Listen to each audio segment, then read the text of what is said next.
करेंगे केंद्रीय विद्यालय की बच्चियां। आज के खिरामा डाइस की तरफ तशरीफ ला और राष्ट्रीय ध्वज को सलामी लिए।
रेड आपके निरीक्षण के लिए हाजिर शिरबान करेंगे।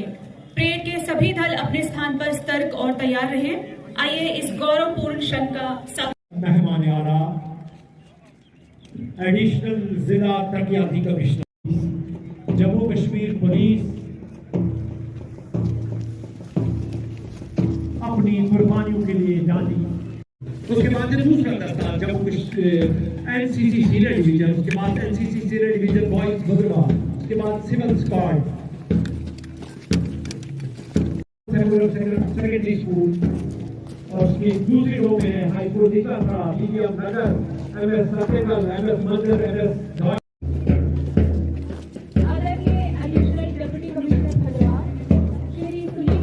सभी गणमान्य व्यक्तियों, मेरे प्रिय देशवासियों, छात्रों, यहाँ पर उपस्थित सभी ऑफिसर्स और आदरणीय नागरिकों, सबसे पहले मैं इस ऐतिहासिक और गर्व से भरे दिन पर आप सबको शुभकामनाएं और मुबारकबाद देता हूँ। 26 जनवरी का दिन हमारे देश के लिए अत्यंत महत्वपूर्ण है, क्योंकि आज के दिन हमें अपने संविधान को अपनाने का गौरव प्राप्त हुआ था। यह दिन हमारे राष्ट्रीय एकता और अखंडता का प्रतीक है। यह हमें अपने लोकतंत्र, हमारे अधिकारों और कर्तव्यों के प्रति जागरूक करता है। आज हम यहाँ एकत्रित हैं ताकि हम अपने संविधान और भारतीय गणराज्य के प्रति अपनी प्रतिबद्धता और प्रेम का इजहार कर सकें। इस दिन का महत्व सिर्फ इस बात से नहीं है कि हमने एक लिखित संविधान को स्वीकार किया, बल्कि यह हमारे लोकतांत्रिक मूल्यों को स्वीकार करने का दिन भी है। हम एक विविध और समृद्ध देश हैं, यहाँ विभिन्न धर्म, जाति, भाषा और संस्कृति के लोग रहते हैं, लेकिन हमारा संविधान इन सब के बावजूद एकता, समानता और भाईचारे के सिद्धांतों पर एकजुट होने का दर्शन दिखाता है। हमारे देश की यात्रा स्वतंत्रता संग्राम से लेकर गणराज्य बनने तक लंबी और कठिन रही है। जब हमारे पूर्वजों ने ब्रिटिश साम्राज्य के खिलाफ संघर्ष किया तो उनकी आकांक्षा केवल स्वतंत्रता तक सीमित नहीं थी, बल्कि वो एक ऐसे समाज की कल्पना करते थे जहां हर नागरिक को समान अधिकार प्राप्त हों, जहां व्यक्ति की गरिमा और सम्मान सुनिश्चित किया जाए। 15 अगस्त 1947 को हमें राजनीतिक स्वतंत्रता मिली, लेकिन असली स्वतंत्रता और समानता की प्राप्ति हमारे संविधान के साथ हुई, जो 26 जनवरी 1950 को लागू हुआ। हमारा संविधान जो 26 नवंबर 1949 को अपनाया गया था और 26 जनवरी 1950 से लागू हुआ, सिर्फ एक कानूनी दस्तावेज नहीं है, यह हमारे आदर्शों और मूल्यों का दर्पण है। यह हमें निर्देशित करता है कि हमें किस प्रकार का समाज बनाना है, जो न केवल स्वतंत्र हो बल्कि न्यायपूर्ण, समतामूलक और समृद्ध भी हो। हमारे संविधान निर्माता डॉक्टर भीमराव अंबेडकर और अन्य नेताओं ने हमें यह सिखाया कि समानता और सामाजिक न्याय तभी संभव है जब हम हर नागरिक को बिना भेदभाव के समान अवसर प्रदान करें। हमारे देश की शांति हमारे लोगों में है और तरक्की भी हमारे लोगों में ही है। हमारे किसानों, श्रमिकों, शिक्षकों, डॉक्टरों, इंजीनियरों, वैज्ञानिकों और हमारे सैनिकों में है। यह लोग जो प्रतिदिन अपनी मेहनत और संघर्ष से देश की सेवा करते हैं वास्तव में भारत के वास्तविक नायक हैं। हमारी युवा पीढ़ी आजादी के बाद के सबसे बड़े बदलावों की साक्षी रही है। उन्होंने तकनीकी उन्नति, विज्ञान में हुई नई दिशाएं, शिक्षा और स्वास्थ्य के क्षेत्र में सुधार को देखा है। यह युवा पीढ़ी हमारे भविष्य का निर्माण करने वाली है। हमें उन्हें संजीवनी शक्ति देने के लिए उन्हें न केवल शिक्षा प्रदान करनी है बल्कि उन्हें यह समझाना भी है कि यह राष्ट्र केवल उनके प्रयासों से ही समृद्ध और सशक्त रहेगा।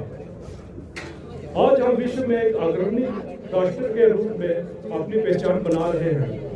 हमारी अर्थव्यवस्था में लगातार विस्तार हो रहा है। हमारे लोग वैश्विक मंच पर अपनी विशेषज्ञता और कर्तव्य निष्ठा से नाम कमा रहे हैं और हम दुनिया के सबसे बड़े लोकतंत्र के रूप में अपने आदर्शों का पालन कर रहे हैं। लेकिन हमें यह नहीं भूलना चाहिए कि यह सफलता तब तक अधूरी रहेगी जब तक हम अपने समाज के हर वर्ग को समान अवसर, शिक्षा, स्वास्थ्य नहीं प्रदान करते। भारत की सबसे बड़ी ताकत इसकी युवा शक्ति है। युवा पीढ़ी को अपनी प्रेरणा और उत्साह से सही दिशा में मार्गदर्शन देने की आवश्यकता है। शिक्षा और नवाचार की दिशा में भारत ने जो कदम बढ़ाए हैं वे निश्चित रूप से भविष्य में और भी प्रभावी सिद्ध होंगे। हमें युवा पीढ़ी को तकनीकी और सामाजिक दोनों दृष्टियों से सशक्त करना है ताकि वे देश के विकास में अपना योगदान दे सके। हमारी तकनीकी उपलब्धियां जैसे अंतरिक्ष विज्ञान, सूचना और कृषि में नवाचार यह साबित करते हैं कि हम हर क्षेत्र में दुनिया से प्रतिस्पर्धा कर सकते हैं। हमें यह सुनिश्चित करना होगा कि हमारे युवा इन अवसरों का पूरा उपयोग करें और अपने देश के लिए कुछ नया और उत्कृष्ट करें। हमारे लोकतंत्र की सबसे बड़ी ताकत हमारी चुनावी प्रक्रिया है।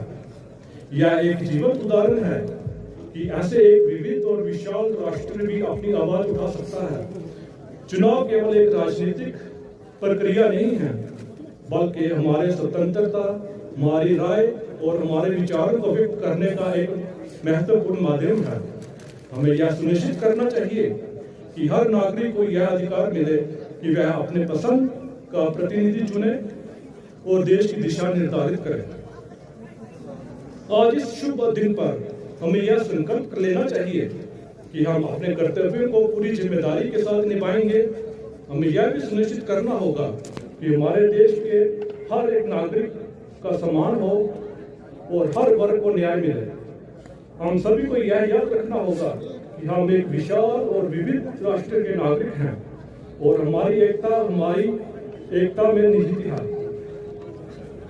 आइए हम सब मिलकर एक सशक्त, समृद्ध और समान भारत का निर्माण करें। एक ऐसा भारत जो पूरी दुनिया के लिए एक आदर्श बने और अपने इतिहास, संस्कृति और संविधान की ताकत से पूरी दुनिया में सम्मानित हो।